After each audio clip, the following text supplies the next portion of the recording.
That night, the rain was relentless, a curtain of gray blurring the world. I remember the squeal of tires, the horrifying crunch of metal, and then nothing. Just a deep, cold darkness. When I opened my eyes again, the world was a sterile, bright white. The rhythmic beep of a machine was the only sound, a steady drumbeat in the symphony of my own confusion. A sharp pain shot through my leg when I tried to move.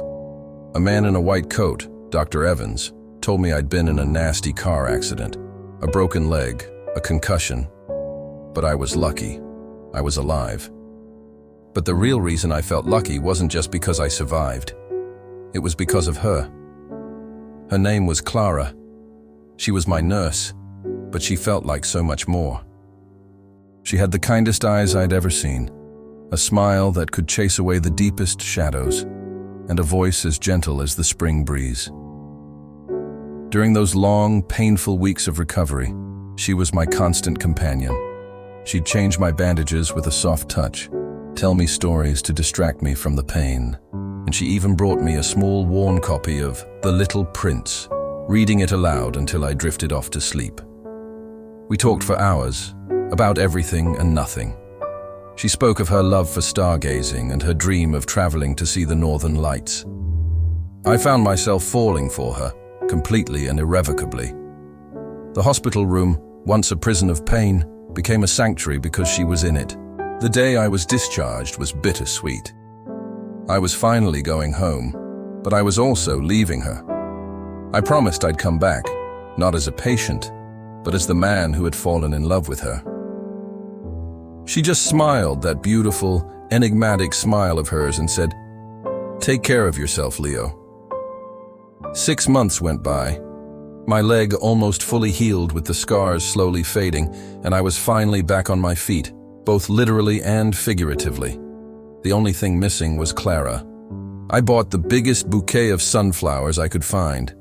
She'd once told me they were her favorite, because they always faced the light. My heart hammered against my ribs as I walked back into that familiar hospital. I went to the front desk, my own smile wide. The receptionist, a kind-faced woman with glasses, typed into her computer. Her brow furrowed. "We don't have a nurse named Clara Jensen on our staff." "I'm sorry, sir, there must be some mistake." "No, that can't be right," I insisted, my confidence wavering.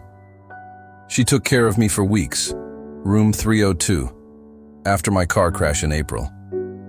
I even described her, the warm eyes, the gentle voice. The receptionist's face went pale.